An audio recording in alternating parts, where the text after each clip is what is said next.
sebenarnya puasa malah mengistirahatkan lambung karena memang produksi asam lambung eh, menurun pada saat puasa. Iya, jadi benar-benar puasa bikin sehat lambung. Iya, seperti itu.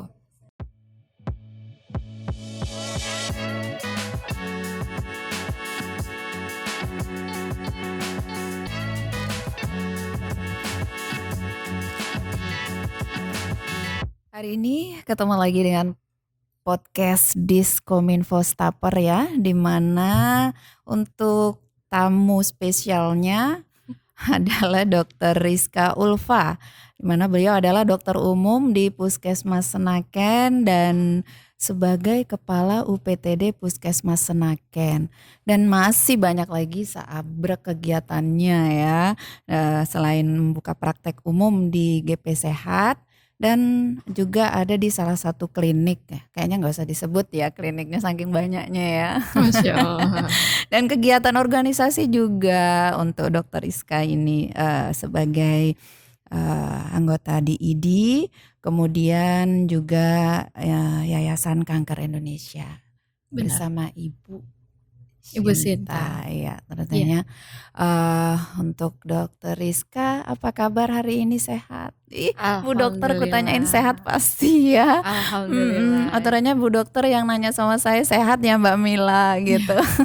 Jadi dokter itu juga Mm-mm. manusia, kadang juga punya keluhan. Jadi Mm-mm. wajar kalau Mbak Milanya nanya, dokter hari ini sehat? Alhamdulillah Alhamdulillah sehat. sehat. Iya. Tentunya keseharian yang seabrek itu membagi waktunya juga sangat-sangat dibilang sulit juga nggak sulit ya Bu Dokter ya.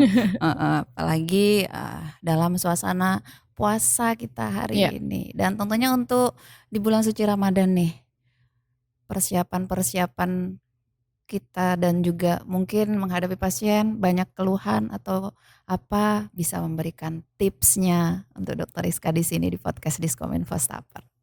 Oke, baik. Terima kasih. Mm-mm. Saya juga mengucapkan banyak terima kasih karena sudah diundang dan berhadir di podcast pada pagi hari ini. Mm-mm. Puasa merupakan suatu kegiatan, Mm-mm. kegiatan yang menahan lapar juga haus karena kita tidak makan dan minum selama kurang lebih 13 jam. Mm-mm. Tentunya puasa ini bisa dilakukan oleh semua orang. Mm-mm. Jadi kegiatan puasa setiap orang bisa melakukan dengan tujuan yang berbeda-beda tentunya. Mm-mm. Ya, pada bulan Ramadan kegiatan puasa ini menjadi bagian ibadah yang wajib untuk umat Muslim. Mm-mm. Ya, dengan tujuan ibadah tentunya. Mm-mm. Jadi pada fase puasa Mm-mm. kondisi tubuh itu mengalami perubahan.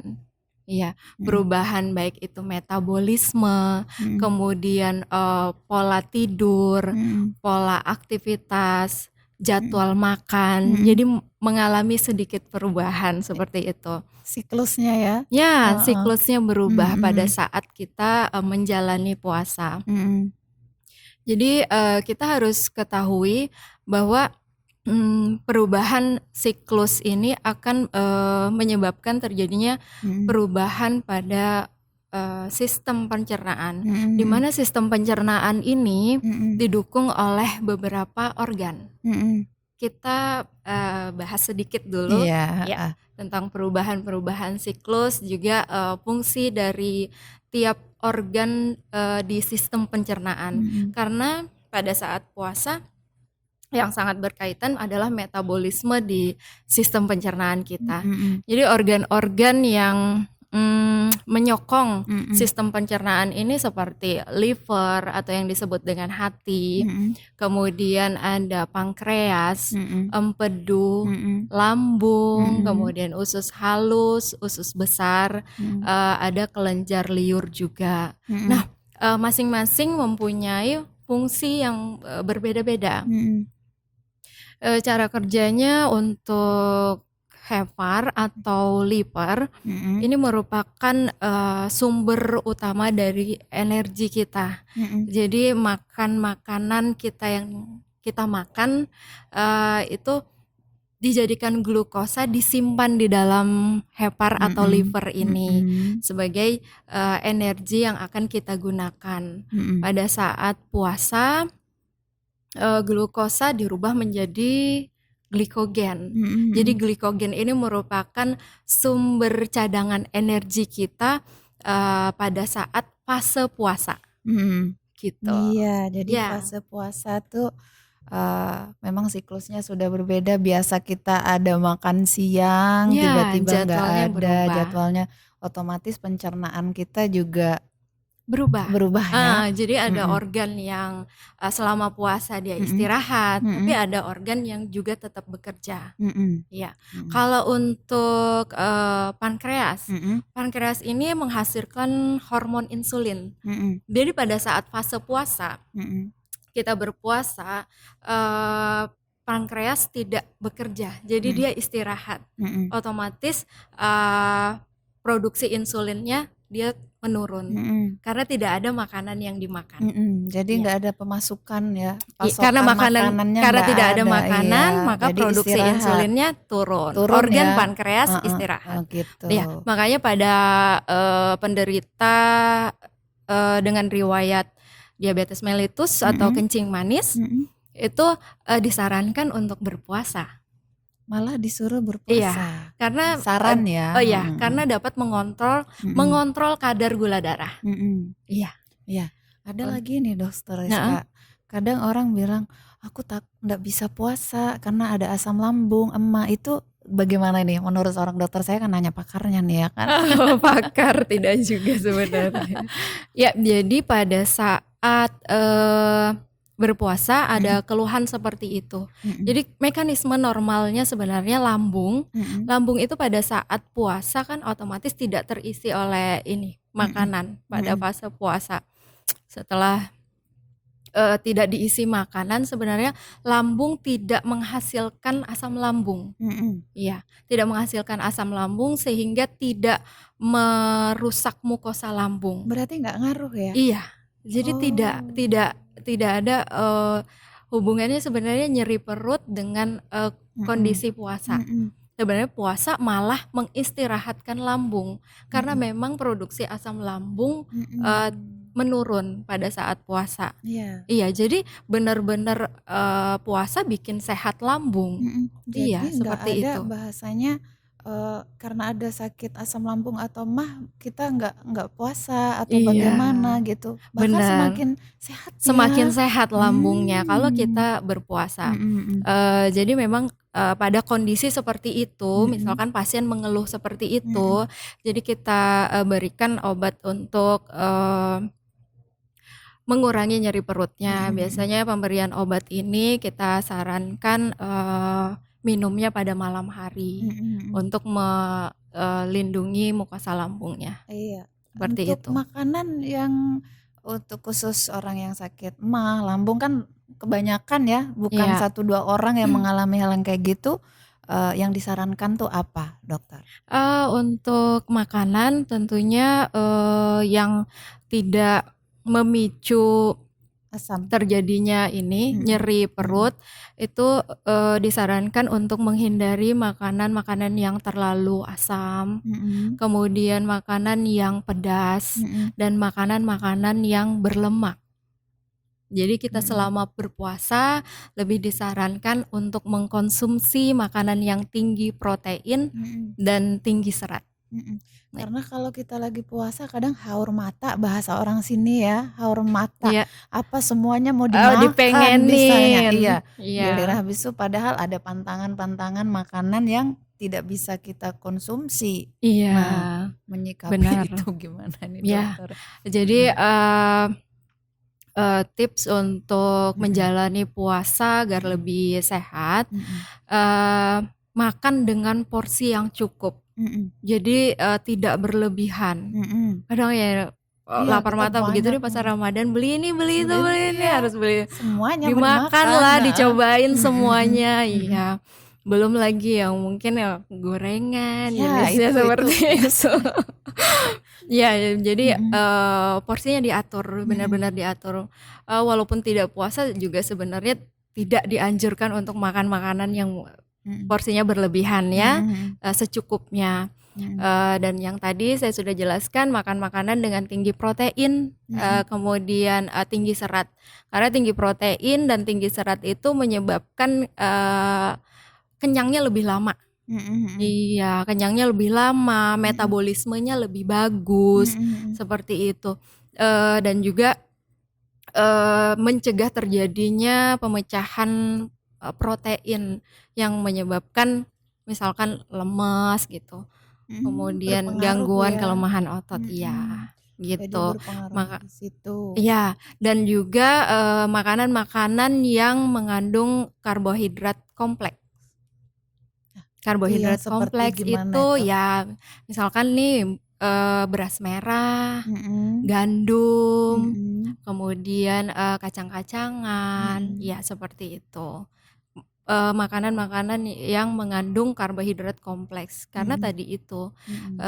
karbohidrat kompleks itu eh, dia menyebabkan kenyangnya lebih lama, Oh, jadi dia gitu. bisa bertahan Bisa ya. Di bertahan. dalam istilahnya nggak makan kayak ada makanan yang mudah lapar. Tiba-tiba Ya. sebentar aja nggak bisa nyimpan kan. Nah, Tiba-tiba. itu makan makanan Heeh, yang mengandung karbohidrat sederhana. Iya, seperti heeh, apa, Mbak?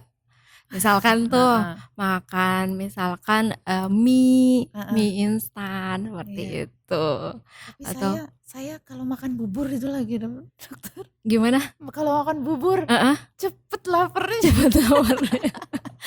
Ya karena buburnya berasal dari beras putih Iya, kali ya. jadi Iya. mungkin kalau beras yang Ya seperti diganti beras disampaikan itu, merah. bisa bertahan lama ya, Benar, oke. benar. Jadi kalau mie lagi itu ya, kalau untuk Ya, bulan puasa kalau bisa dihindari ya? dihindari Mhm, dulu seperti itu. itu banyak banget yang disampaikan dan tentunya ini lagi, Mhm. kegiatan Dokter Rizka sendiri, selain juga di rumah sakit, di Senaken, Di di Puskesmas Puskesmas Senaken. Senaken. Heeh. Selama bulan puasa ini, apa pasien biasa kan banyak atau Iya. sedikit keluhannya karena emak atau pasti di situ ya? Mhm. Sekarang ini untuk bulan puasa apa keluhannya? Oh iya, Mhm. jadi, pasien-pasien yang datang berobat Mhm. ke Puskesmas Senaken Mhm. khususnya, itu, memang sih ada trennya. Oh, kalau Mhm. misalkan kayak sekarang pancaroba Mhm. untuk anak-anak kebanyakan, dengan keluhan penyakit infeksi, misalkan batuk pilek, demam, nyeri Mhm. tenggorokan, Mhm. gitu. Dan juga pada yang, usia dewasa, Mhm.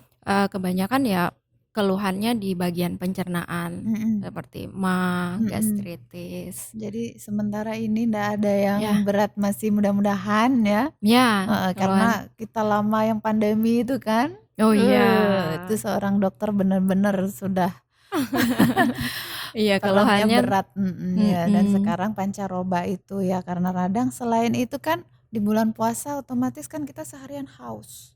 mhm, Haus banget karena nggak ada asupan yang masuk, iya, kalau ngelihat es tuh nah dokter, iya, anak-anak apalagi kan maunya, "Mau Ma, mau ini," minum gitu. es Jadi jadinya. gimana ini sarannya dokter? Oke, Mhm. selama bulan puasa maupun tidak puasa kita Mhm. disarankan untuk tetap, mencukupi kebutuhan cairan. Mhm. Kebutuhan cairan yang disarankan, sehari itu kurang lebih 2 liter atau 8 gelas, Mhm. 8 gelas Mhm. perharinya. Mhm. Pada waktu kita puasa tentunya polanya berubah. Mhm. Jadi pada saat puasa dianjurkan tetap minum 8 gelas, jadi pada saat berbuka puasa itu 2 gelas, Mhm. kemudian pada saat makan malam hingga sebelum tidur itu Mhm. 4 gelas, Mhm. dan pada saat sahur itu 2 gelas. Mhm. Mhm. Kurang lebih segelasnya itu sekitar 250 mili lah ya, Mhm. kalau Mhm. dihitung kan sekitar 2 liter ya. Mhm. Nah itu, jadi harus, cukupi kebutuhan cairan kita selama bulan puasa. Mhm. Dan tadi pertanyaannya, minum es. Iya. Karena bener banget. pasti kan, es buah lah yang ini kayaknya kita pun susah ya, susah untuk mencoba menghindarinya. Gimana ya, kayaknya sudah nggak afdol banget gitu. Seger banget gitu. Begitu masuk yang dingin-dingin, yang manis-manis ya. Oke. Begitu minuman dingin yang kita konsumsi itu membuat lambung kita susah beradaptasi. Kaget dia. Iya, kaget, benar. Bahasanya kaget.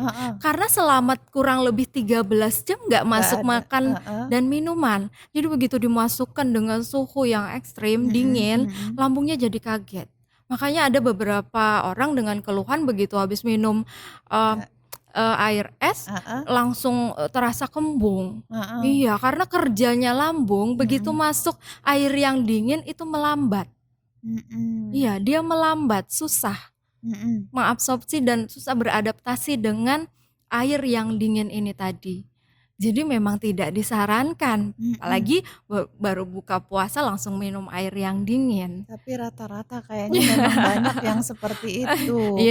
Pasti sudah disiapin tuh esnya. Bahkan ini pengalaman pribadi. Gue bilang kayaknya harus nyiapkan ini itu gitu. Dan akhirnya untuk konsumsi makanan yang lain karena kekenyangan udah kembung ya kan, perut nggak jadi makannya. Gitu. Jadi semoga udah tahu bahwa sangat tidak disarankan untuk konsumsi air dingin pada saat buka puasa karena tadi itu lambungnya bisa kaget, terus langsung kembung dan susah ini. Tapi boleh ya, cuman diisi dulu makanannya supaya nggak kaget mungkin. Tidak menyarankan, nanti tapi pas nanti malam tapi nggak menyarankan ya dokter ya. Iya, lebih disarankan untuk minum air hangat. Karena lambung mudah bekerjanya, mudah beradaptasi juga, sehingga tidak kaget lambungnya. Jadi memang lebih disarankan untuk minum air hangat atau air yang suhu ruangan, air biasa maksudnya. Terus ini, karena sosok seorang wanita pasti kepengen yang badan ideal, ya kan? Badan ideal di dalam cita-cita puasa semua wanita. Semuanya. Terus di kala bulan puasa ini kan biasanya kalau lagi diet ya kita nggak makan tuh. Maksudnya untuk malam. Dan ini untuk malam kita sahur malam.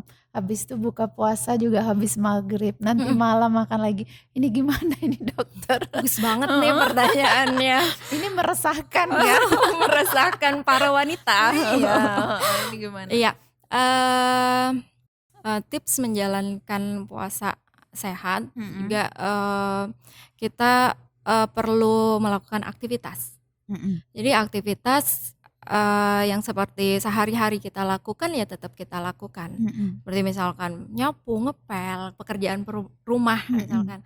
Kemudian kegiatan seperti ini di kantor gitu, tetap kita lakukan seperti biasa. Aktivitas sehari-hari. Kemudian juga disarankan untuk menyiapkan waktu olahraga.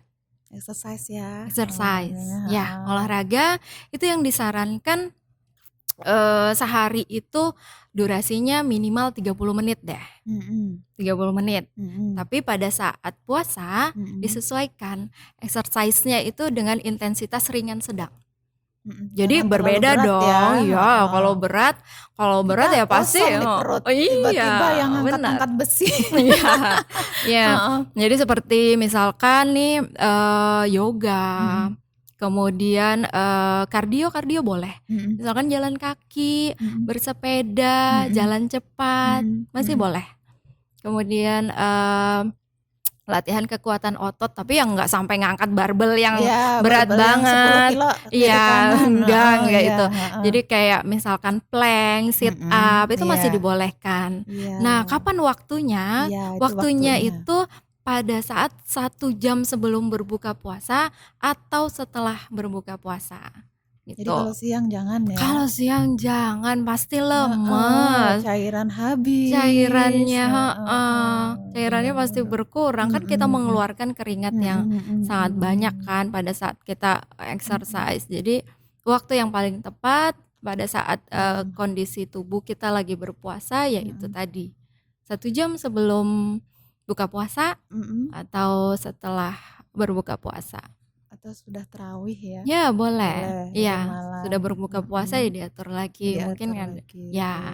Karena itu bombardir buat orang yang tips untuk dietnya di luar sana, karena biasa menghindari makan malam, ya kan? Tiba-tiba dengan puasa makannya malam semua. Seperti itu, iya. Dan juga seperti tadi yang saya sampaikan, harus mengurangi konsumsi karbohidrat dan pilih karbohidrat yang kompleks. Seperti beras merah tadi. Jadi bukan berarti nggak boleh makan karbohidrat, tapi yang kompleks itu ya. Iya, porsinya harus sesuai gitu. Mungkin bisa memakai kayak aplikasi di Android atau iOS itu kan ada aplikasi yang menghitung berapa jumlah kalori yang dibutuhkan dalam sehari sesuai dengan tinggi badan dan berat badan. Nah, di situ kita bisa pakai aplikasinya. Maksudnya aplikasi itu lebih memudahkan kita untuk menghitung kebutuhan kalori. Harusnya kan pada saat puasa, kalau puasanya sehat itu pasti terjadi penurunan berat badan dong, karena terjadi pemecahan lemak sebagai sumber energi juga pada saat kita puasa. Jadi kalau misalkan nih ada yang ternyata bulan puasa aku malah naik nih beratnya 1 kilo 2 kilo, wah hebat. Jadi tanda tanya itu. Naik ya, ada berarti tidak terjadi metabolisme seperti siklusnya ini. nggak ada perubahan. Benar, iya metabolismenya. Rata-rata biasanya berkurang ya dokter ya. Berkurang karena tadi itu, kilo, karena terjadi pemecahan lemak pada saat kita berpuasa sebagai energi kita. Iya, berarti kan ada sesuatu yang berlebihan di situ. Iya, benar. Kenapa dia nggak ada perubahan? Benar. Iya, karena di bulan puasa ya, seperti sekarang yang kita jalani ini ya dokter ya. Iya. Selain keluhan-keluhan mungkin karena metabolisme pergantian itu di tubuh kita, atau siklusnya ada perubahan antara siang dan malam, pertama siang dan malam. Nah, di situ otomatis harus kita yang bisa memilah-milah ya, mengerti. Selain ini hari ini tambah mengerti. Tambah mengerti untuk bagaimana cara kita mengatur karbohidratnya, kalorinya atau apa. Otomatis untuk yang diet lagi saya akan tanyakan konsumsinya diperbanyak apa, buah atau cairan atau minuman? Iya ya, pasti. Untuk cairan biasanya buah bisa. Kalau andaikan mereka banyak kan takut untuk karbohidrat ganti ini nggak mau, akhirnya jus aja, itu kira-kira berpengaruh nggak? Oke. Pertama untuk cairan tetap sebanyak 2 liter atau 8 gelas per hari. Kemudian untuk konsumsi buah-buahan itu disarankan karena ada buah-buahan yang mengandung karbohidrat tentunya. Jadi mungkin bisa ditambah dengan misalkan oat kayak gitu. Oat kan juga mengandung karbohidrat kompleks. Dicampur dengan buah tadi. Itu di jus kan? Di jus boleh, tapi yang nggak boleh jusnya dicampur dengan misalkan susu yang manis ataupun banyak gula, karena kebutuhan gula kita sehari itu tidak boleh lebih dari 4 sendok makan gitu. Jadi pure buah itu lebih bagus dikonsumsi daripada ditambah dengan susu kental manis atau gula itu. Gula merah juga tidak disarankan. Itu untuk orang yang diet, tapi untuk kesehatan juga kan ya dok ya? Iya, plus buat kesehatan juga. Untuk menurunkan berat badan, diet untuk kesehatan. Jadi bisa berpengaruh untuk kesehatan kita gitu. Sangat berpengaruh. Iya, jadi itu salah satu gaya hidup sehat lah ya. mengatur jumlah karbohidrat karena kan karbohidrat ini menghasilkan kalori. Jadi kalau kelebihan kalori ya pastinya berat badannya akan terus naik terus gitu. naik. Timbangannya nganan katanya gitu ya. Ya. Dan ini lagi akan saya tanyakan, sebenarnya ini mungkin di sekitar kita tuh ada banyak mungkin yang saya sebenarnya agak lucu-lucu, bikin gemes gitu. Gimana? Apa itu? Karena kalau kita lagi nggak puasa, Ya. kalau nggak minum kopi pusing, ya kan? Jadi harus nih jam sekian harus minum kopi. Harus merokok atau apa begitu kan? Ini kan sekitar kita ya dokter ya. Nah, tapi giliran puasa kenapa bisa ya? Ya kan? Bisa kan? Sebenarnya itu di waktu puasa berpengaruh enggak untuk kesehatan sendiri? Mungkin sehari-hari sudah berpengaruh juga ya di keseharian tentang rokok. Memang no smoking lebih baik untuk lebih sehat jangan merokok ya kan? Tidak merokok gitu. Minum kopi. Iya, tidak minum kopi. Apalagi rokok dicampur kopi kan kurang bagus ya sebenarnya. Nah, di situ aneh enggak, lucu kan? Giliran sudah puasa mereka bisa menghindari itu. Oh, syukur alhamdulillah ya. Kita Tapi ucapkan alhamdulillah dulu. Giliran enggak puasa mereka enggak bisa Nggak bisa sakit kepala menahan, saya. iya. Iya, itu gimana ini Jadi dokter kompleks ya. Pada kondisi itu biasanya tuh penerimaan perasaan ya. Ini lebih berkaitan dengan psikologis sih. Iya. Jadi perasaan mungkin pada saat bulan Ramadan itu menyambutnya dengan bahagia. Iya, jadi jika kita bahagia itu pasti ada semangat di situ. Kalau kita semangat ya pasti menjalaninya dengan nyaman. Ya, satu setuju dengan nggak? kewajiban juga ya. Dan Iya, sebagai seorang Muslim, muslim kita mempunyai kewajiban untuk beribadah, puasa dan ibadah-ibadah wajib lainnya di bulan Ramadan. Itu perasaan-perasaan bahagia, semangat menyambut bulan Ramadan menyebabkan perasaan yang sebelumnya itu kalau nggak mengkonsumsi itu kopi atau merokok ya jadinya itu tertepiskan gitu karena betul. semangat tadi ya. Semangat tadi juga. Dan untuk orang yang berpuasa Ya, rokok kopi berpengaruh untuk kesehatan jelas ya. Ya. Karena kita harus menghindari rokok. Iya. Menghindari rokok terus tidak konsumsi kopi yang berlebihan. Jadi kopi sebenarnya dapat dikonsumsi. Dapat dikonsumsi dengan catatan tidak diberi gula lah. Yang menyebabkan terjadinya suatu penyakit kan karena gulanya yang terlalu banyak di satu gelas kopi. Ya, tapi kalau konsumsi kopi, tapi kopinya bukan yang kopi olahan, bukan yang seperti dijual-jual di pasar. Maksudnya yang instan tuh ya? Iya, bukan yang instan, tapi yang benar-benar kopi murni itu saya nggak tahu apa namanya. Tapi yang murni itu boleh dikonsumsi, tapi tidak berlebihan jumlahnya. Jadi itu malah bikin metabolisme kita lebih bagus lagi. Konsumsi kopi jumlah tidak berlebihan dan tidak ditambahkan gula. Memang sesuatu yang nggak berlebihan itu bagus ya.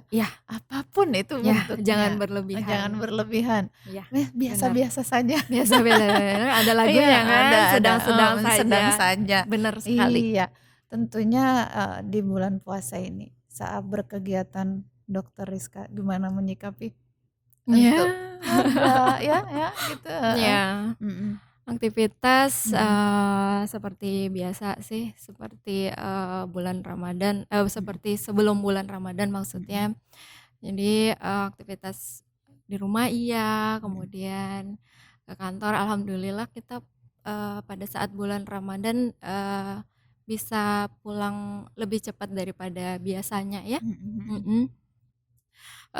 Jadi ya kalau udah malam tuh pasti mengatur jadwal dulu, Mbak. Ngatur jadwal besok harus yang prioritas apa dulu gitu, dikerjakan apa dulu. Pekerjaan kantor yang prioritas harus diselesaikan pada saat itu. Tentunya saya buat list-list lah ya kalau sudah malam. Karena kalau tanpa list itu saya seperti kehilangan arah. Nggak tahu nih, karena semuanya itu saya anggap prioritas Penting, jadinya, penting jadinya semua. iya. Jadi saya berdasarkan jadwal list yang sudah saya rencanakan malam hari, ya itu yang menjadi acuan saya untuk melakukan kegiatan esok harinya. Oke, Seperti itu. ya. Untuk pesan atau tipsnya yang terakhir buat perjumpaan kita di podcast ini di bulan suci Ramadan. Oke, tentunya di bulan suci Ramadan kita semua menjalankan ibadah puasa wajib dan ibadah-ibadah lainnya dengan perubahan pola dan jadwal. Badan kita kan harus menyesuaikan pola tersebut.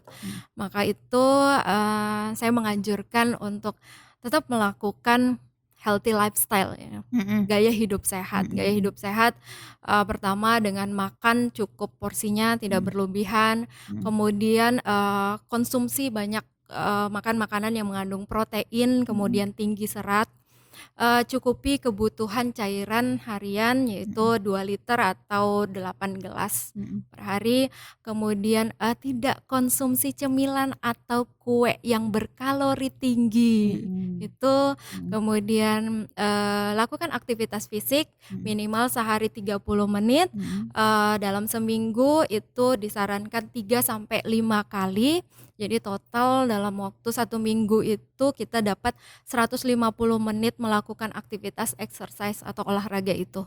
Kemudian cukup istirahat dan harus kontrol stres. Itu gaya hidup sehat. Oke. Itu sudah dari dokter ya menyarankan untuk kita semuanya.